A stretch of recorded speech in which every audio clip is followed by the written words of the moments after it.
Let's figure out what the best knife out is there. Day drinking. Jesus.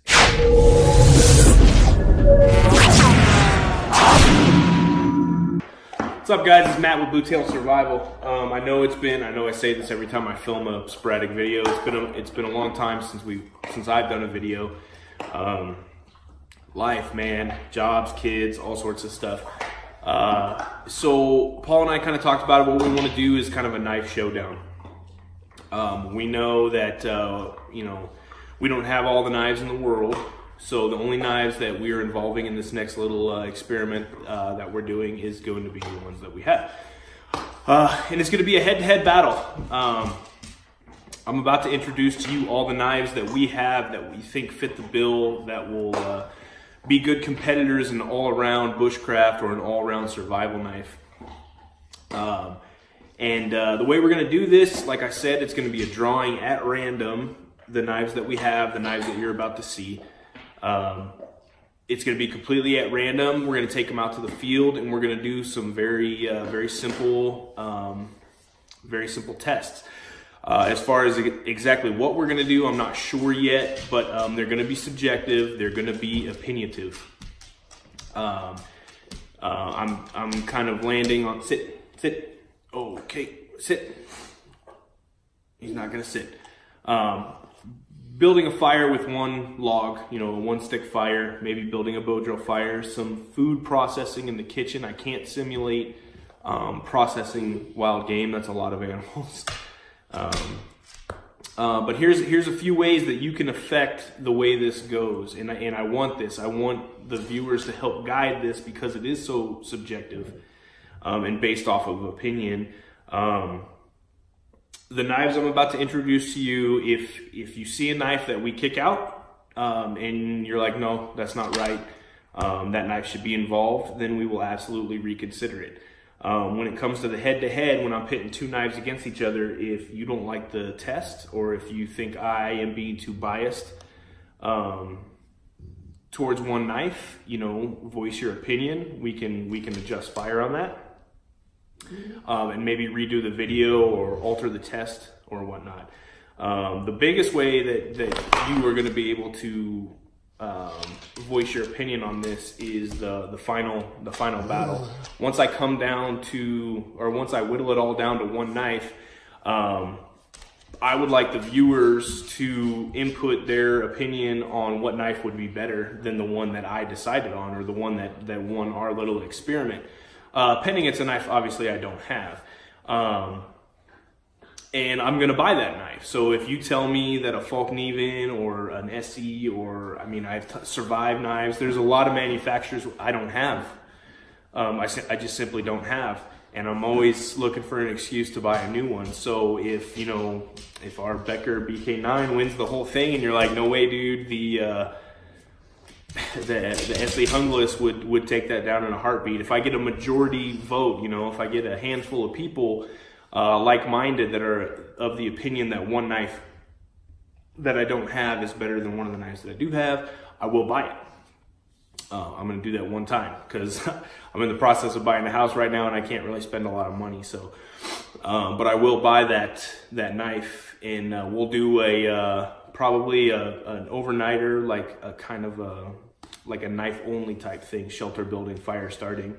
Maybe we can get lucky if this video series is done during the upland game season. Maybe we can bag a couple rabbits, maybe some grouse or something like that, and actually go through some serious food prep and whatnot.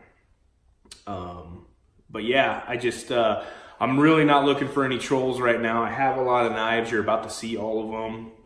If you don't mind, keep your comments respectful. If not, I'm just going to delete you and you're just not going to be a factor. You're not going to get famous trolling me, I promise you that, because based off a couple of our videos, we're getting pretty good at just deleting comments because really it's just, a lot of them are just disrespectful and don't make a whole lot of sense, to be honest with you. It's just an excuse for some asshole to troll somebody. So, yeah, we're really excited about this. Hoping to put out one video every week. I don't have the luxury of 3 days off anymore, and my weekends are Monday and Tuesday. So, you know, it's a bit of a task for me to go out and do these videos now, which I'm happy to do because it gives me an excuse to get out of the house, which I get it. I'm in the house right now. This is just an intro. Any constellation, I brought a couple axes inside for some ambiance, and Camping and Woodcraft by Horace Kephart is what's holding up the phone right now. So that's about as outdoors as I can get today. It is snowing right now, which is awesome. But in any case, that's I'm excited for this. I'm excited. I hope this works out the way I have it in my head. But like I said, we want your input on this to help us guide this kind of unprecedented. I haven't seen anybody really, you know, pit as many knives as we are about to against each other to find out who is the best. So let's introduce some knives. All right, like I said, we're gonna kick it off with Condor knives. Basically I have two sizes, really big and normal. We'll start with the small knives. The two knives we have coming to the table is the Condor Bush Lore. That's kind of far away, I'm sorry. Maybe I don't know. Condor Bush Lore, which is kind of a classic bushcrafting type knife. This is actually one of the first knives that kicked this whole thing off for me when I started really getting into the survival and bushcraft stuff. I really do like this knife. It was a lot more affordable when I started. I think I got this for $35, and I think it's somewhere around $50 or something like that right now. I'm not sure. And the other small one is the, Jesus, Paul. This is the Condor Stratos. This is Paul's knife. This was a consolation prize. We broke one of his knives, so we replaced it, and this is what he chose. I've seen this one go to work. It's got a really cool profile. I really like this blade profile. I'm gonna slide this forward. Oh. Anyways, it's got a really cool blade profile. It's pretty stout. I wanna say that's 3/16. I'm not gonna break down the ins and outs of the knife. We'll do that when we actually do the individual videos and whatnot, but all these knives are 1075. Paul's got some weird grip tape on here. I really like this one. So I wouldn't put two of these small knives in, Jesus, against, and then just discount the big one. So out of the two, I'm gonna cut the Bush Lore. And I hate to say that because I really do like this one, but I do think this one's just, you know, a little bit more multi-purpose. Not testing it or anything like that, just, you know, same blade steel, same materials that make it up. It's just a bigger, kind of more robust knife, and I think that's kind of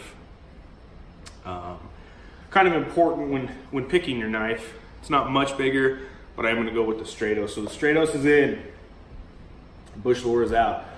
Out of the big knives, we have 4. One of them that's going automatically. I have the Condor Heavy Duty Kukri. Again, this is 1075.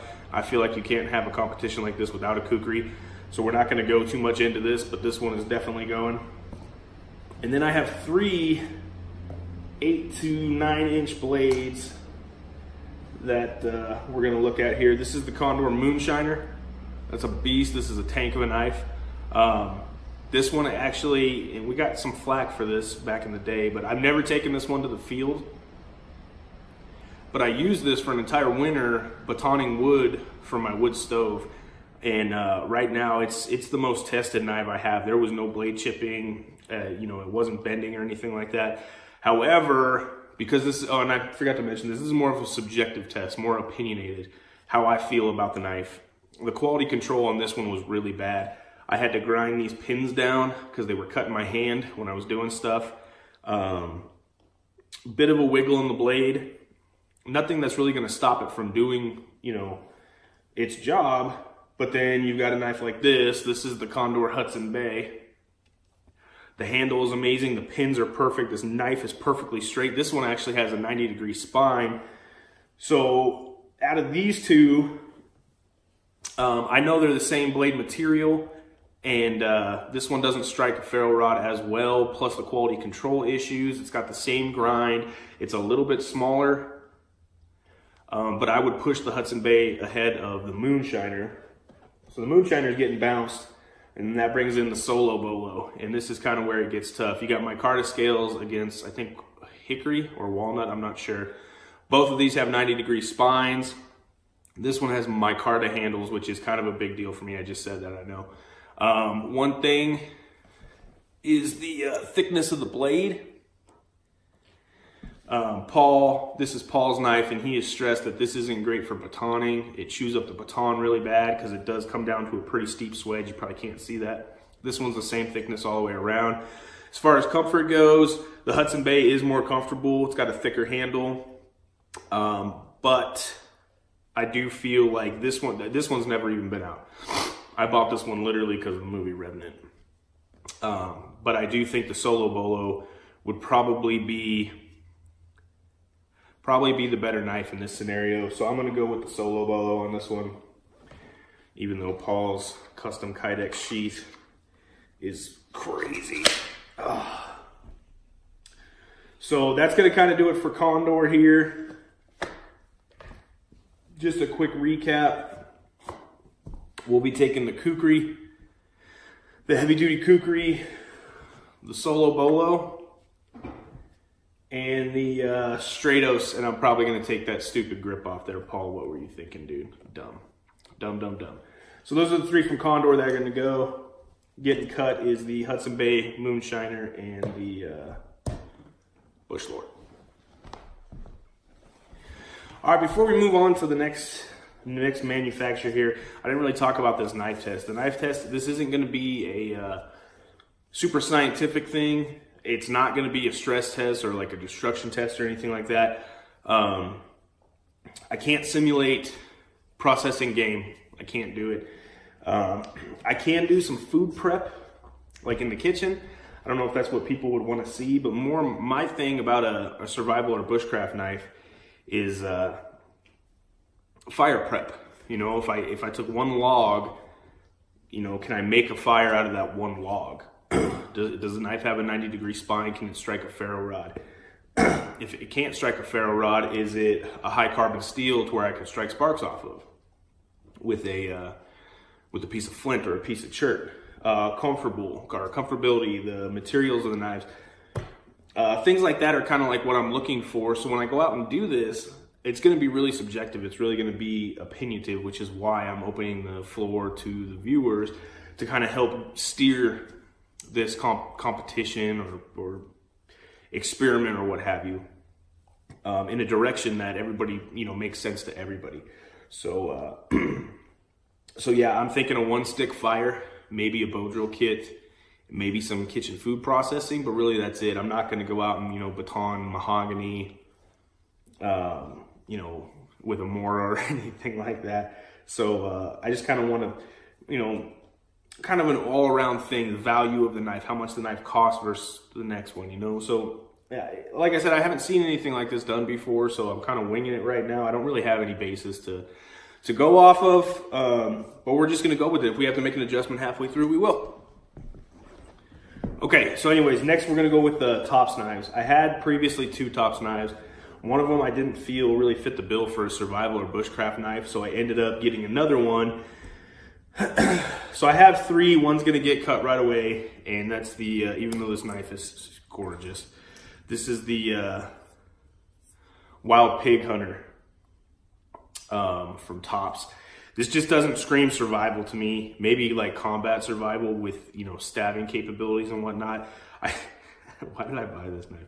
I don't know. I went on a knife buying spree, and this Tops Wild Pig Hunter was just kind of caught my attention. But just so you know, this one's not going to be in the running for it. I mean, it's called the Wild Pig Hunter, and I feel like that's exactly what that is supposed to be for. It's a very thin profile, very sharp, very pointy knife. But anyways, it comes with a really cool sheath. Sidebar. Anyway, so the Tops Wild Pig Hunter is not going to be in there.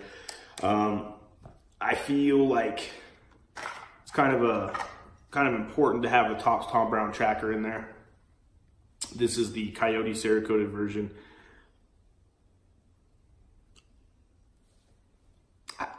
It's a weird knife, right? It's crazy profile. We'll see how it does. One advantage, obviously this isn't gonna strike a ferro rod because of the coating. And it's not gonna strike flint or a piece of chert for sparks.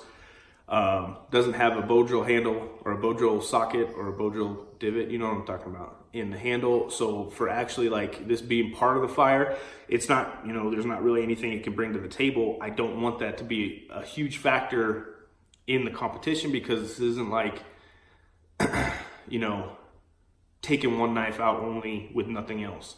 This is one of your tools, and we're trying to figure out which one of these knives is the best tool that fits that category. One thing I do like about this is this saw back right here. I've played around with that a little bit, and it cuts notches in wood really, really good. Does it do it better than any other knife? No, but it does do it faster. You know, a couple strokes and that, you know, you've got a notch, whatever you need that notch for. A tin stake, just, you know, some place to secure a rope, whatever it may be. But that is a kind of benefit. It does chew up a baton pretty bad.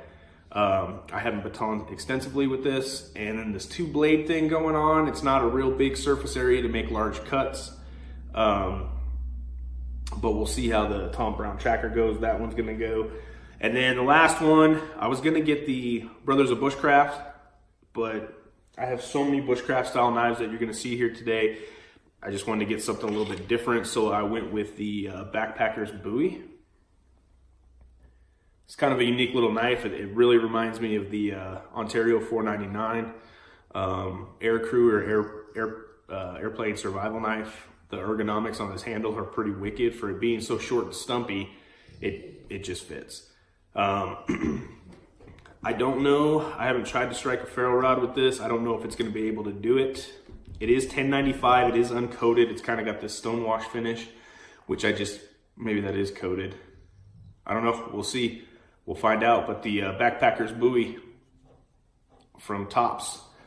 And that's pretty much going to be it for Tops knives, the Tom Brown tracker and the Backpacker Bowie.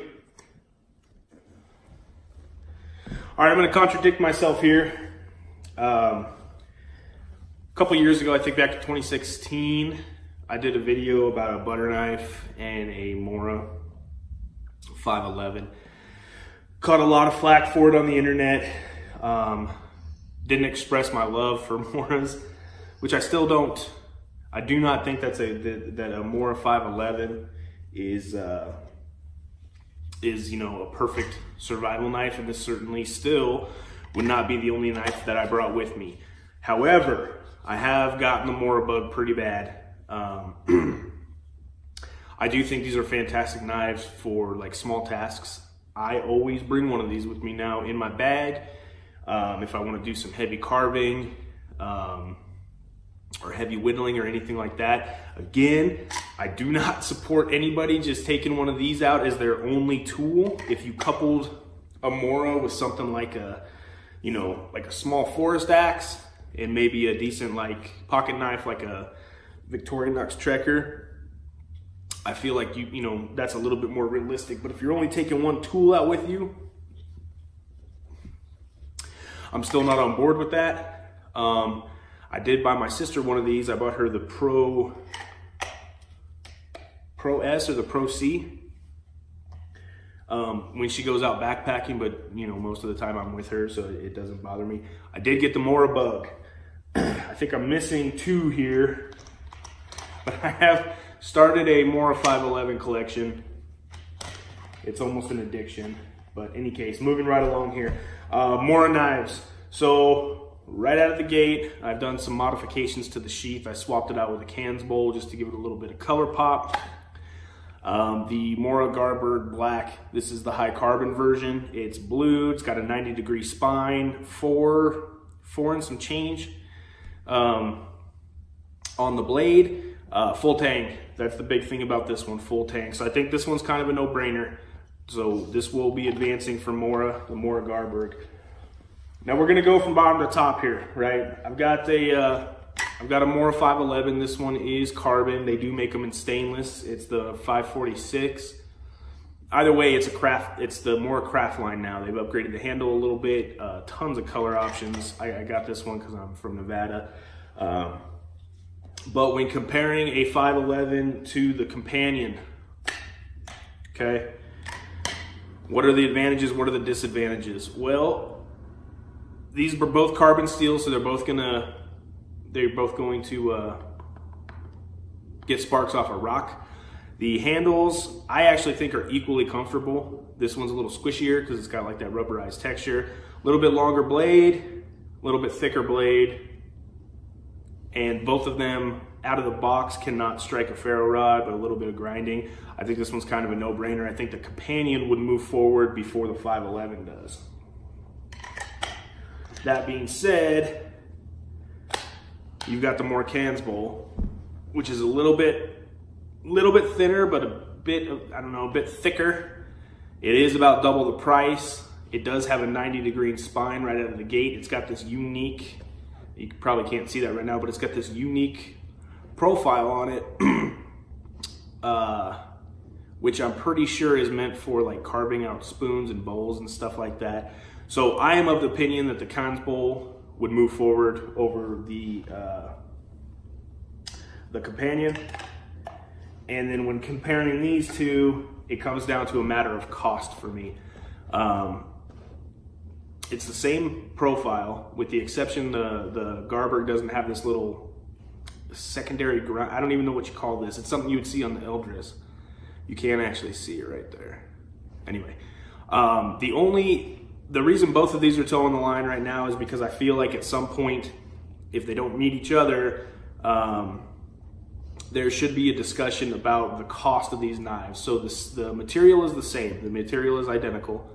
Well, excuse me, that's not true. This is stainless. But what I'm saying is it's the same as the rest of the Mora stuff. You've got stainless versus carbon, both 90-degree spines, same exact blades. This one is about triple the cost of this one. So in the Mora argument, could you buy 3 of these, have 3 knives, and then just, you know, save your money and don't buy this one?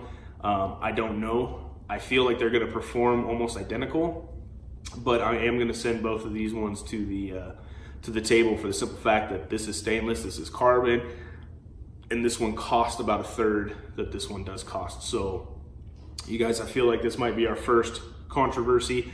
I have no problem sending one instead of the both. If you think only one should go, you guys let me know which one.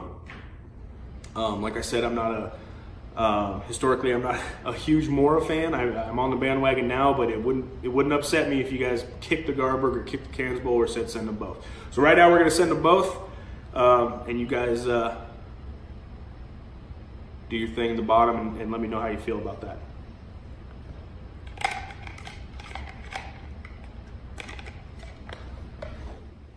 All right. Moving on to K-bar. Excuse me, moving on to K-bar. This one is actually really tough for me. So I'm a huge K-bar fan. My favorite knife ever is the K-bar USMC fighting knife, which I do have here. This one is the Army stamped one because I'm in the Army. I was on the fence about going to get a battery almost died. I might have to charge that. I was on the fence about going to get a non-serrated version, just the plain edge one, because nowadays I do not do serration at all. This was a gift, and this is what my dad carried when he was a Marine, and it is my favorite knife. But I think for this specific test, just because I don't have one in plain edge, this one is going to get bounced because serrations they don't work in the field very well. If there is a heavy argument on that, I will go and pick up a plain edge K-bar. But as for right now, that one's gone. So this is so tough. There's an argument for all 3 of these. First off, the Becker BK2. This is actually the BK 32 with the clear coat. With this coating, you can't strike a ferro rod, can't strike a piece of chert or anything like that. But this is, I mean, it's every much a BK2 is BK2. These come with the nylon sheath. This is actually why I got this, is because I like this sheath better than the all black one. But I have upgraded the handle scales on it. I mean, this is a 1/4 inch of 1095 high carbon steel. This is a tank that, in my opinion, there's not a lot of knives that will match the toughness and durability of this one. So this is in the running. A caveat to that is the BK10. You know, similar blade profile. It's a little bit thinner, might be a little bit better for slicing tasks, food processing, obviously different tips on them. And the BK10, the blade length, I don't know, it looks like about a 1/2 inch to me. It's about a 1/2 inch. This with the Condor Bush Lore were the first 2 knives I got when I first started. So this one has a little bit of sentimental value to me. So that's in the running. And then of course the BK9, which is a beast.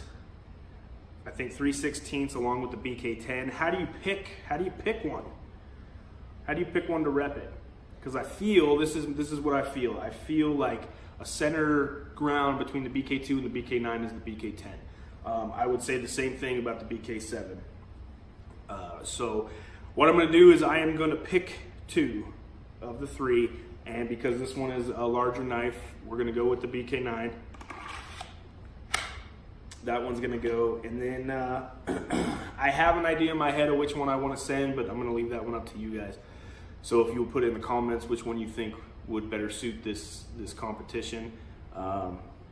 I feel personally the thickness of this knife outweighs the extra 1/2 inch length. So that kind of cancels out. This one will be better for slicing. Obviously this will be better for batoning and prying tasks. A lot of that stuff is not, you know, we're not gonna pry anything in the task, but this is why it's opinion and subjective, is we can talk about this kind of thing.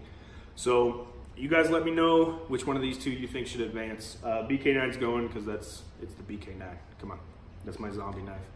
But let me know about the BK2 and the BK10.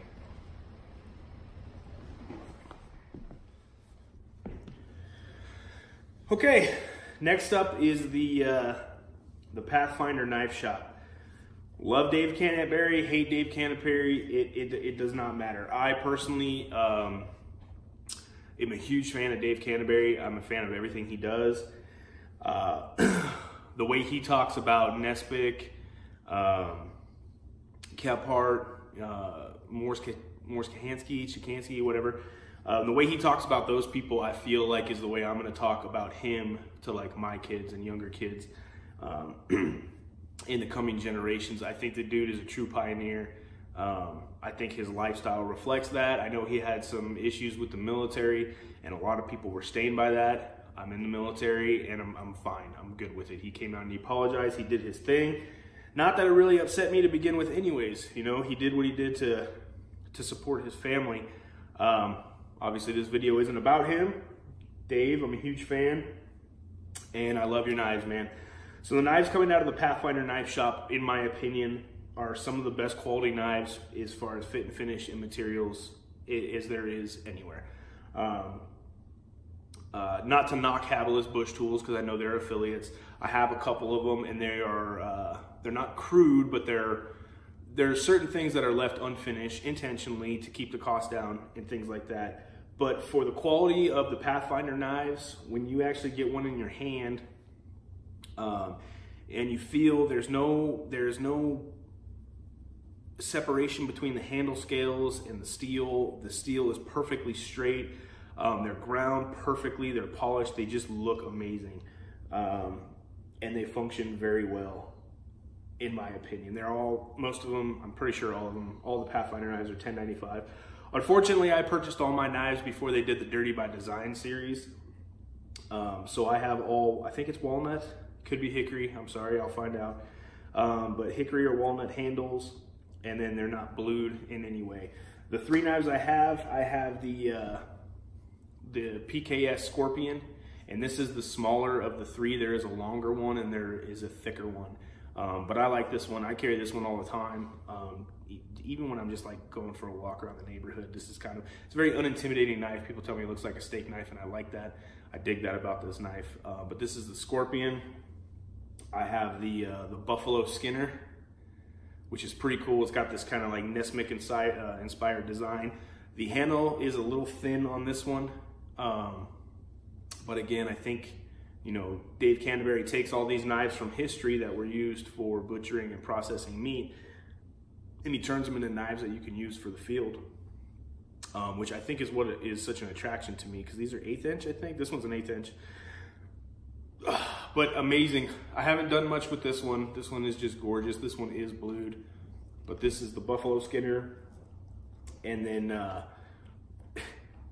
one of my favorite knives on the market right now is the Grizzly. And that's just, I mean, I think this is a very classic Bowie type design. I'm not gonna take all 3 of these. I'm only gonna take one, and I feel like the Grizzly, just because of the size. They're all Scandi ground, they're all 1095. Any one of these would represent Pathfinder just fine, I think, but this one's a little bit bigger, but it's not too big, so I think this one is gonna represent the Pathfinder knife shop the best. But yeah, I mean, look at that thing, man. And if you haven't seen the Dirty by Design version, get onto Self-Reliance Outfitters. One thing about Dave Canterbury and his website that I really dig, and I hope I'm not spoiling a secret here, but is if you have an account with him and you go look at something, just put something in your shopping cart and then don't buy it. Just wait a couple of days. He always sends me an email later saying, hey, this and that, I saw you've been looking at this, it's still in your cart, here's a 10% discount. And he'll knock 10% off of it. His knives, historically, he does like a rotation, I think, where one of them will go on sale. One of them is always on sale. And I dig that. I just really, really like their knives all around. But anyways, I'm getting into a sales pitch here. I'm not affiliated with Dave Canterbury in any way, just so you know. But the Pathfinder Grizzly, that'll be the sole representative body for the Pathfinder knife shop. If you can't tell, I have a bit of a buzz. I'm doing some day drinking on my Sunday here. Okay, Ontario Knife Shop, or Ontario Knife Company. Make a lot of good products. I don't know exactly what happened with Randall Adventure Training and SE Knives. Honestly, I don't care. I have 3 knives from Ontario that we're going to talk about right now. One of them is the Rat 5. This is the Cabela's exclusive Rat 5. It came with like a really almost pink handle, like a really light cherry wood handle. I hit it with and it's laminated hardwood. I hit it with just some black stain. Took it off really quick to darken up that red a little bit. Now it's like a cherry red. It's gorgeous.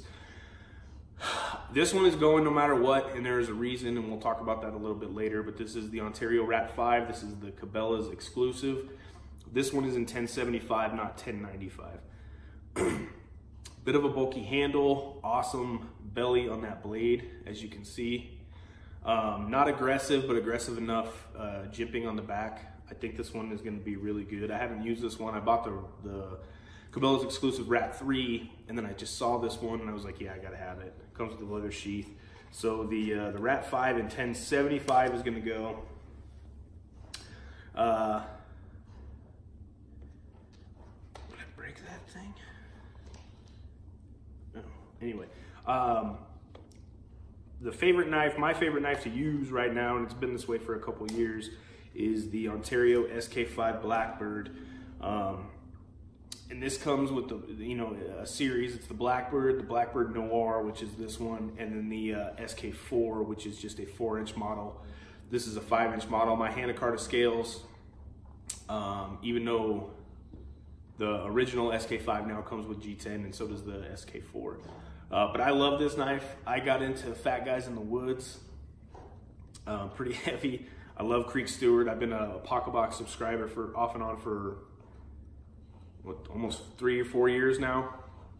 And I love this knife. Is it the best knife out there? Absolutely not. And I'm relatively certain this one's not even gonna make it to the top 4. But there's something about the simplicity of this knife that I absolutely love. It's super comfortable. This is the knife that I took to the Thomas Coyne Survival School. One of the courses I went to, it was a 2-day critical skills course. trying to be a showboat. I didn't bring anything else. I didn't bring an axe. I didn't bring a saw. So when we were making our bow drill fire kits, this got some serious work, like serious tested. I was batoning through some wood, and I'm like, I would never do this in a normal circumstance. But this one is tried and true for me now. Has been put through the ringer. I don't even know if you can see that. Maybe not, but definitely beat up on this one pretty good. So this one's definitely gonna go. The next one is your guys' call. I feel like it's kind of iconic, classic. This is the 499. Air crew or airplane survival or air pilot survival knife or whatever. The jipping on the back, I know it says that that was meant for cutting through the hull in a helicopter, a Huey. There we go. But I did find that it works very similar to the Tops Tom Brown Tracker back saw in making notches in wood. It's super comfortable, 1095. It does have this treatment on it. I don't know what the treatment is. I don't like it. While I was trying to put a better edge on this, I fully convexed this. This is a fully convex knife now, and I don't like that. I feel like it's too small to be convexed. But I'm slowly working it on a day drinking Spyderco angle sharpener, trying to get trying to thin that out a little bit and get it back to what it was. But right now it's fully convexed, and I did take off all of the coating, so I've since reblued it, and I really haven't used it since, so obviously it's holding up just fine. But you guys let me know if this should be in it. That would be 3 knives from Ontario. Those 2 are going for sure, the Blackbird and the Rat 5. But you guys let me know about this one. I feel like this is gonna be a love or hate thing, so let me know. One thing to add, I'm not really looking at sheaths at all, because I do have some aftermarket sheaths. We got Paul made a Kydex sheath himself. I've purchased a couple Kydex sheaths. So I'm not really looking at the sheaths, but one thing that this does come with is that sharpening stone. I think that's a pretty good thing. And then I don't have another knife that has that, so I'm leaning towards it. I would take it if you guys are on board with it. All right. Before we get into the manufacturer singles, I have 2 more manufacturers here with 2 knives apiece, and I've pretty much already made my decision on these. This is the Habilis Bush Tool from Habilis Bush Tools. This knife is wicked, man. Like, look at that thing. I did take this one to the 2nd course of Thomas Coyne Survival Schools that I went to, and I'll tell you this, because of that bow drill divot in the handle, I was the first one to get a bow drill fire going. Yeah, is it cheating? Fine, but I feel like you need to cheat in survival. But I do dig the shit out of this knife. Now, like I said, you know, there is a bit of a wiggle in the blade. The bluing is, you know, it's multicolored kind of, and there was some scratches and stuff on the blade. And I actually emailed the guy directly, and I asked him about all this, and I think I pissed him off. I was like, hey, you know, this is wrong, this is wrong, this is wrong. I just feel like in the $200 price range, that shouldn't be an issue. I got onto their website, and they literally, everything I had a complaint about, they listed on the website. And they said, hey, you were gonna find these flaws in this knife. It saves us time and it saves you money. And in the long run, I took this to a survival school and I did just fine with it. I emailed the guy back directly and I apologized. I was like, you know, I'm like, hey, everything I had to complain about, you already disclosed. I kind of feel like an asshole. So I turned around and as my apology, I ended up buying the SRT. And this is the one that I haven't used this one yet. But this is the one that's going to go for Habilis. Same blade material, virtually the same blade profile minus the swedge.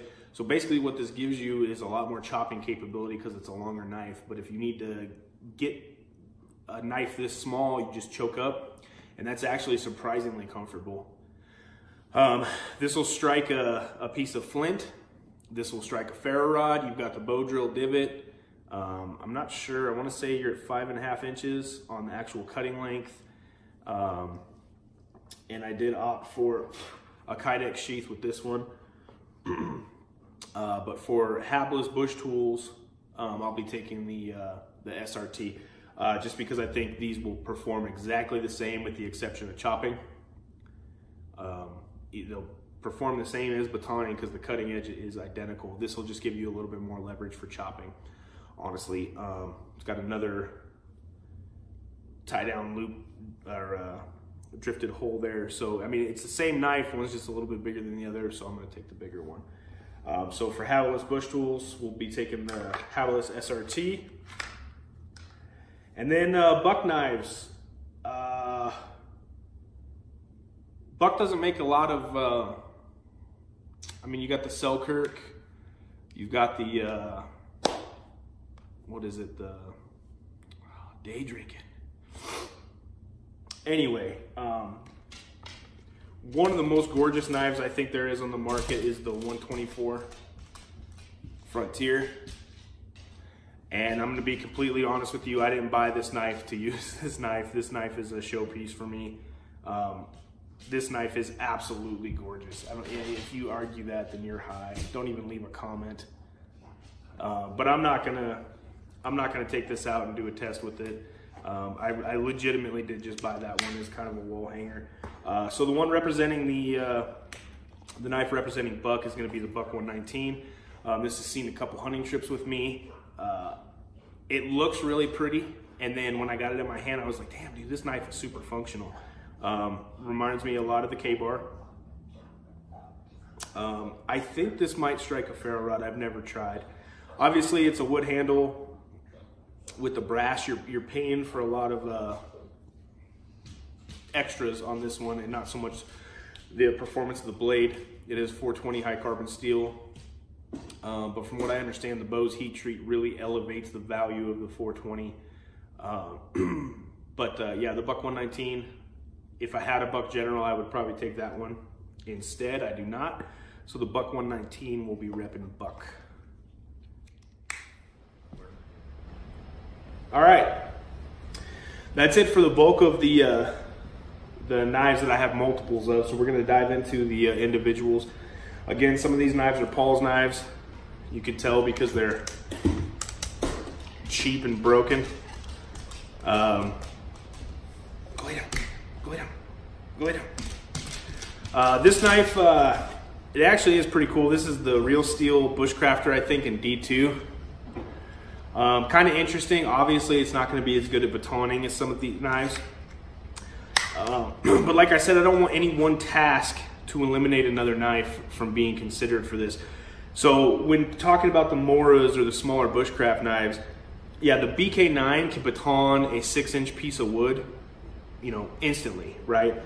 One of these knives, though, you can corner around a larger piece of wood doing your batoning.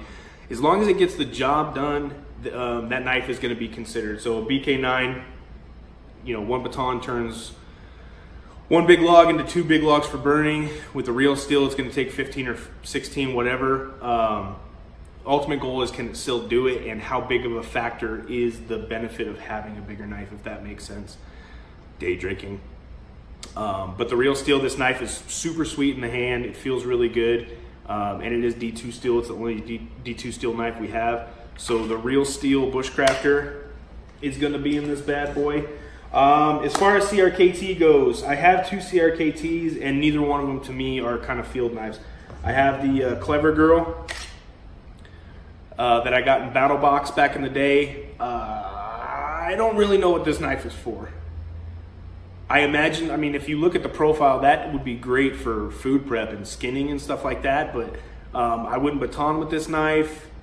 Whittling, maybe, I don't know. There's the CRKT Clever Girl, which is a cool knife, but very tactical as far as I'm concerned. That would be more of like a compact fighting knife. And then there is the Ultima, which I actually almost bought this back in the day, and I really love this knife. There's two big things about it that I don't like. One, the serrations. It has serrations, and 2, it's a Tonto. Pretty stout knife. Feels ugly as sin handle, but it feels pretty good in the hand. So I actually think I'm zapping both the CRKTs for the simple fact that they're not, you know, I'm not doing a combat bushcraft video here or a combat survival.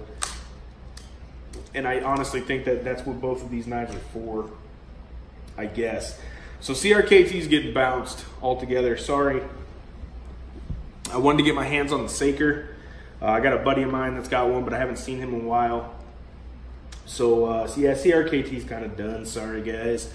There is an argument for that. I'm not gonna buy a Saker, but if you think a Saker would beat all these knives at the end of this, then I absolutely will. This is the Kuma Battle Cleaver.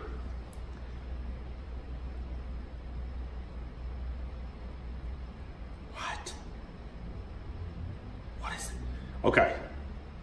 I'm not gonna lie, I love this thing. The reason we bought Paul his Stratos is because we thought we bent this one. Where's the camera? You can see a bit of a wiggle. I hammered this into a stump and I bent the shit out of it, or I torqued the shit out of it. I don't know if we bent this knife or if that just came from the manufacturer, but it's significant. I mean, it looks like somebody, you know, did a three pin press on it, and there's several degrees of deviation there. Not gonna upset the function of it. This thing batons like crazy. This thing chops like crazy. We staked down the tent with this in another video. As far as carving, you would have to do some serious work on the blade, which we are. We're gonna get all these like tip-top shape. I don't remember what this is. It is made in China, and I don't know what steel it is. It is a pretty good tool, man. I mean, seriously. Not gonna be good for processing game or anything like that, unless it's a chicken and you just wanna hack a head off. Would be good for, you know, delimbing animals and stuff like that. But the Kuma Battle Cleaver, this one's definitely going. That thing's kind of scary. So the Kuma Battle Cleaver's in it. Here's another one of the knives. 440C, I think this is a Boker Plus. I'm zapping this one. Tanto with serrations. I have 5 knives already on the table here that I think will smash this knife in a test. So we're bouncing this one. Sorry, Paul. All Paul's knives are getting cut here. The Glock field knife, or the Glock survival knife, I'm not sure. I did some work for the Glock Shooting Sports Foundation, and they asked me if I wanted one, and I said, hell yeah, I'll take a free knife. Same thing with this sawback edge here. Not good for sawing, but good for notching. Knife came dull as sin, put it on a work sharp. Some sort of spring steel, not sure, but I think this one, I mean, it's pretty cool. It's a rat tang, but it'll be another competitor, I guess. I love that click too. Listen to this. I love that. So that one's in there. Another knife I got in Battle Box is the Kudeman MT5U. This knife retails pretty high. What is this? This is Bowler N65. Doesn't say on it, but another one of those bushcrafty type knives. I was getting ready to sell this to a buddy at work, but it kind of grew on me. The sheath is pretty sweet. You could do a vertical carry or a horizontal scout carry. Definitely not going to strike a ferro rod very well. My car to handle scales, Bowler N65 steel. It's a cool knife. I like this knife. Not going to win, but it's going to be in the running there. What else we got here? The Kellum Camp knife. This is the Fang. I bought this was an impulse buy because it's gorgeous. Come on, look at that thing. It's like a large Puko. It's got a real fat handle. 90-degree spine. It's blued. Dog hair. 90-degree spine, it's ballooned. It is a rat tail tang, so it's not going to be good for batoning, but food processing and whittling, that thing's dope. The sheath came with, I don't know if you can, this is the loop, right? And it came with a really shitty one, and I even looked at it and I was like, I feel like I could break that. And then I did, on accident. On purpose, I was testing it, I pulled it. So I just kind of got into leather work here, and I just did this little braided type thing. But the Kellum Camp knife, that should be a pretty good competitor. If this is so good at whittling and outweighs the effect that I would never baton with this, then this might be a solid competitor. I did read a lot of people didn't treat the handle with any type of oil when it cracked. So I did put some, what did I put on that? Some vegetable oil, avocado oil, I can't remember. Doesn't smell rotten, so that's good. So the Kellum Camp knife. What else we got here? Cold Steel SRK. When I was in Bahrain on my vacation deployment, I wasn't allowed to bring a fixed blade with me. So I bought this one at the local PX. It was actually the NEX for you Navy folks. Super comfortable handle. I hate rubber, but it is really, really comfortable. The SRK from Cold Steel has come in a variety of steels. It's been in the 440 range. It has been in AUS 8. This one is in VG1. Now I think they make it in, I don't know, SK5 or something. I don't know why they keep switching it, but here would be a good argument. If this knife performs really well in this little test that we're gonna do, I think, I don't have any Falk-Niven knives, but I think that would be a good argument. If this one does well, but doesn't win, replace that with the Falk-Niven. Is that how you say it? Falk-Niven. But that may be a knife to consider for the final, if this one does well. So, what else do we got here? Another bushcraft knife. This is the Spyderco Bushcraft UK in 01 tool steel. I can tell you right now, this is going to be the most comfortable knife in this whole lot. Which is which is one of the things big on the review. A lot of people are not jacked about the weight of the knife. That doesn't bother me at all. It is that classic bushcraft kind of spear point thing going on. It's polished G10.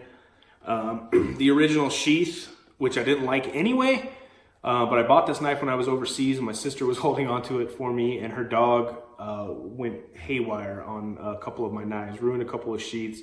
I've since replaced them with what I would have done anyways, but this is just a sheath that you can get off Self-Reliance Outfitters. This is the same sheath, just a different color that the Bushlore comes in, and it fits perfect. It even gets that little, can you hear that?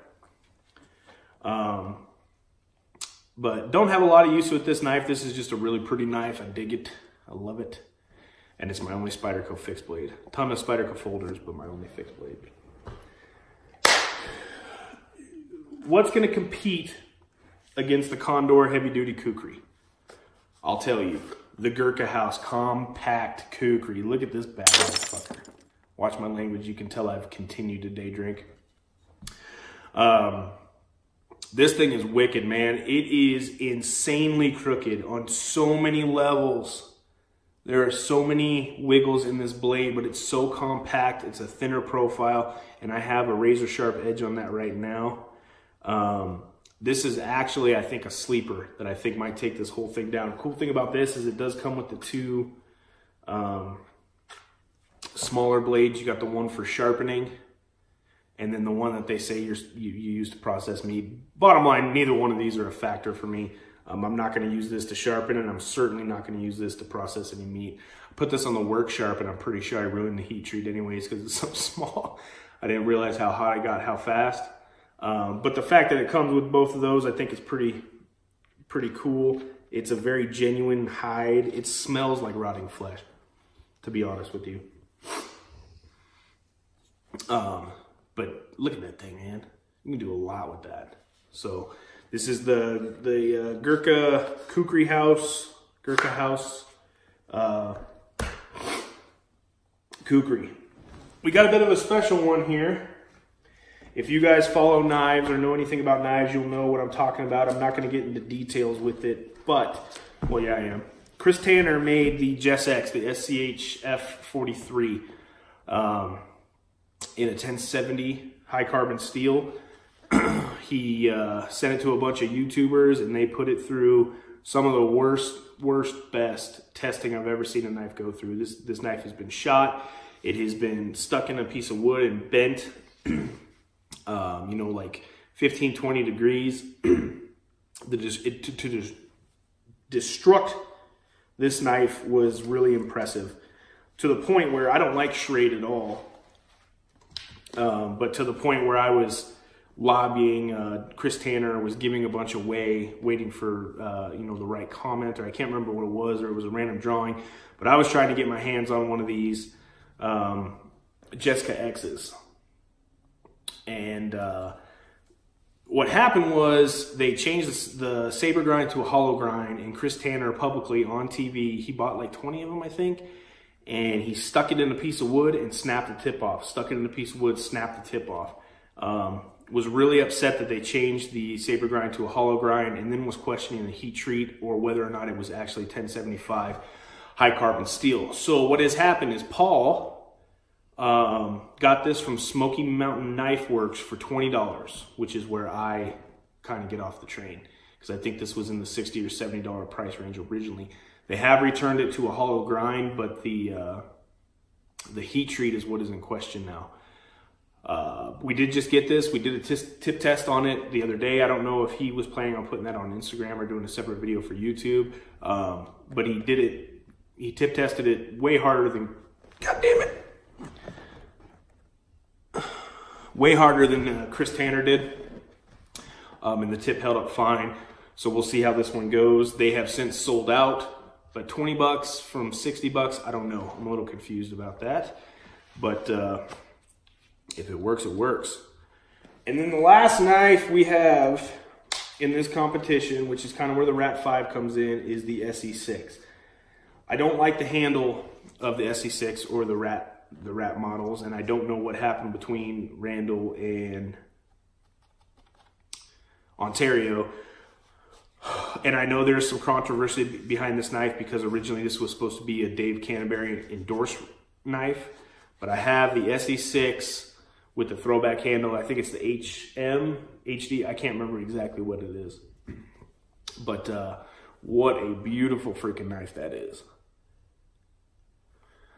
And that's the sole rep for SE. It comes in my favorite style of leather sheath, in that the color is almost, I mean, it's very natural. It's almost like they just got the natural wet. So that's it. Those are all the knives. That's a shit ton of knives. I should probably count these at some point. We are going to do a bracket format, random drawing.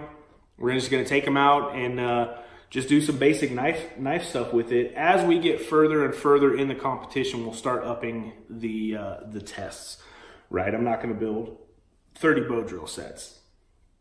But the one stick fire is a big deal. Food processing is a big deal. Things I'm going to consider is carryability, blade steel, the cost of the knife. The sheaths aren't going to come into effect because I have a lot of sheaths here that did not come with the knives originally. But if I did have a fan favorite, it's probably the BK9. That is 1095 high carbon steel. And it just seemed, you know, that's going to be a good chopper. It's going to be good at batoning.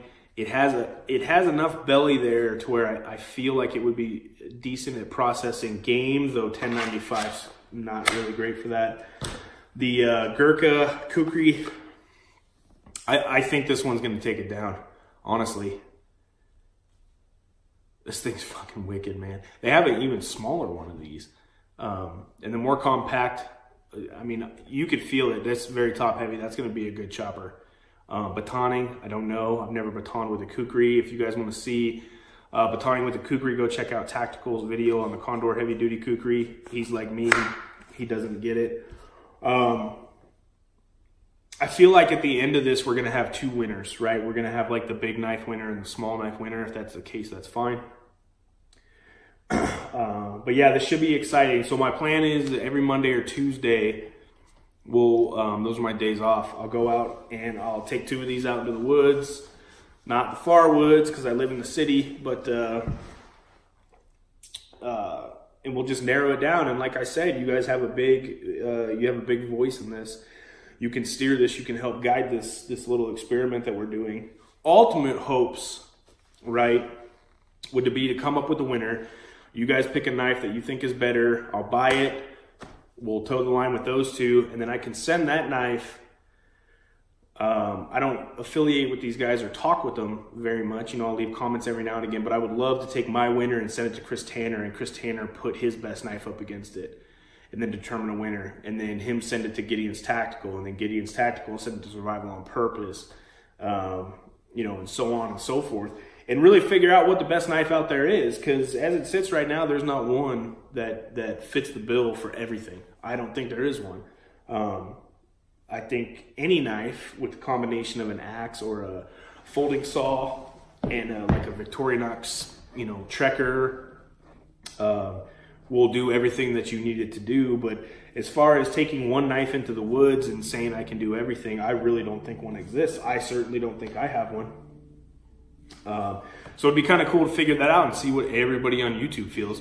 So Chris Tanner, I don't know the rest of your names, I'm sorry. Survival on Purpose, Gideon's Tactical, Everyday Tactical Vids, Black Scout Survival, Sean Kelly, Dave Canterbury. If you guys want to get in on this, I would be jacked. I would be super happy about that. We'll send you whatever you want. You can do whatever test you want on it, and let's figure out what the best knife out is there.